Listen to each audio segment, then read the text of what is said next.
A ver, imaginemos por un momento, ¿qué pasaría si los antiguos dioses, los del Olimpo, bajaran a la Tierra para juzgarnos? ¿Qué pensarían de nosotros?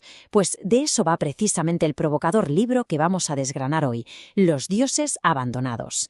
Una obra que, literalmente, nos sientan en el banquillo de un juicio cósmico para enfrentarnos a las preguntas más profundas de nuestra existencia. Y todo arranca con esta pregunta, que es la pregunta del millón, ¿no?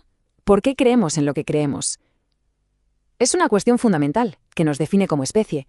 Y en este libro es tan importante que lleva a los mismísimos dioses a pedirnos cuentas. Así que vamos a meternos de lleno en este juicio. La premisa, desde luego, es de las que atrapan, es audaz, es grandiosa. Los dioses del Olimpo, con Zeus al frente, nada menos, descienden a la Tierra. Pero ojo, que no vienen de turismo, no. Vienen a montar un simposio, una cumbre sobre su creación más desconcertante y, seamos sinceros, más problemática, nosotros, la humanidad. Y es que, al parecer, nuestro comportamiento les tiene bastante preocupados, tanto que han decidido organizar este juicio para intentar entender qué es lo que ha salido tan mal. Están aquí para investigar esa angustia existencial que parece que nos persigue desde siempre. Así que quede claro, esto no es una simple reunión, esto es una investigación en toda regla. Y aquí Zeus lo deja clarísimo. Tienen dos objetivos. El primero, entender por qué hacemos las cosas que hacemos, por qué nos comportamos de forma tan negativa. Y el segundo, y aquí está la gran ironía que mueve toda la historia, es entender por qué les hemos abandonado, los creadores sintiéndose abandonados por su creación. Para obtener respuestas han convocado a unos testigos muy especiales. Y la lista de invitados para este juicio es simplemente extraordinaria, porque representa literalmente lo mejor y lo peor de lo que somos capaces. Es que solo con ver esta lista se entiende todo. Por un lado, en la defensa, algunas de las mentes más brillantes de la historia, gente que nos ha hecho avanzar.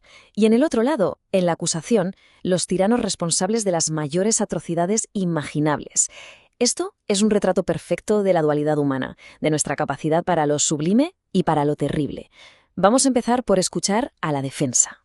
Y la defensa arranca con un golpe directo a la línea de flotación de los dioses. Darwin, en nombre de la ciencia, suelta esto: dudamos que nos hayáis creado. Básicamente les dice que somos fruto de la evolución, de un proceso aleatorio. La implicación es brutal. Si ellos no nos crearon, entonces nuestras acciones, tanto las buenas como las malas, son responsabilidad nuestra. Y solo nuestra. Y para rematar, Sócrates, que ya lo decía miles de años antes, el bien y el mal no es cosa de los astros, no es algo externo, está dentro de nosotros. La defensa de la humanidad, por tanto, se basa en esta idea. Somos dueños y responsables de nuestro propio destino. Bueno, pero ahora toca escuchar a la otra parte. Vamos a ver cómo la acusación presenta su caso, porque el libro sienta en el banquillo a las figuras más siniestras de la historia para que respondan por el mal en estado puro. Y ahora, la acusación. Los dioses interrogan a Stalin, lo confrontan con su legado de terror. Le preguntan por la ideología que supuestamente justificaba sus crímenes y le piden que compare el capitalismo, donde se dice que el hombre explota al hombre, con su sistema.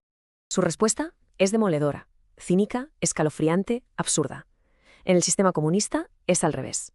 Con esa simple frase deja a los dioses atónitos y revela una mente capaz de retorcer la lógica hasta el infinito para justificar lo injustificable. El juicio se pone todavía más oscuro al llamar a Hitler. Pero el libro aquí nos da una perspectiva inquietante. No lo presenta como un genio del mal, para nada. Más bien como un instrumento, como un recipiente vacío que fue aupado al poder por una maquinaria de manipulación perfectamente engrasada. Y esta fue la fórmula que utilizaron. Los principios de la propaganda de Goebbels, diseñados para aniquilar el pensamiento crítico. Simplificar todo a un único enemigo, culpar a ese enemigo de tus propios fallos, hacerlo todo tan simple que lo entienda hasta el menos inteligente, y repetir la mentira hasta que parezca una verdad unánime. Una receta para convertir a una nación en un arma. Y lo peor es que, si uno se fija, es una fórmula que sigue peligrosamente vigente hoy en día.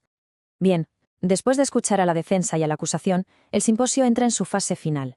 Y quizás la más profunda, la que cuestiona el origen mismo de los dioses. Aquí es donde el libro lanza su argumento más radical. A ver, ¿y si las religiones no son revelaciones divinas, únicas y originales? ¿Y si en realidad son un eco de historias muchísimo más antiguas? ¿Y si nuestras creencias más sagradas son, en el fondo, ideas recicladas? Y el concepto clave para entender esto es el sincretismo. Es una palabra un poco rara, pero la idea es sencilla. Las culturas y las religiones no viven aisladas, toman prestadas ideas, las mezclan, las adaptan, las absorben unas de otras a lo largo del tiempo. Y esta línea de tiempo lo ilustra a la perfección. Fijaos en ideas como la resurrección, el juicio final o una comida sagrada. Mucho antes del cristianismo ya estaban ahí. En el antiguo Egipto con Osiris, en el zoroastrismo de Persia, en el culto a Mitra, vemos cómo las ideas viajan y se transforman a lo largo de los siglos. Y aquí es donde el juicio da un giro de 180 grados. La conclusión que plantea el libro es demoledora. Quizás los que deberían estar en el banquillo son los propios jueces, los dioses, acusados de ser en realidad una creación humana, un collage hecho con los restos de mitos aún más antiguos. Al final, los dioses abandonados no nos dan ninguna respuesta fácil. No hay un veredicto de culpable o inocente. El juicio termina sin una conclusión clara, y lo hace a propósito. Refleja la propia duda, el escepticismo que dio origen al libro. La respuesta final nos la deja a nosotros. Así que terminamos justo donde empezamos, con una pregunta. El libro nos deja flotando una idea bastante inquietante. Quizás no es que estemos abandonando a los dioses, quizás simplemente hemos crecido y ya no los necesitamos. Y eso nos deja solos, cara a cara con nuestra propia capacidad para hacer el bien y para hacer el mal.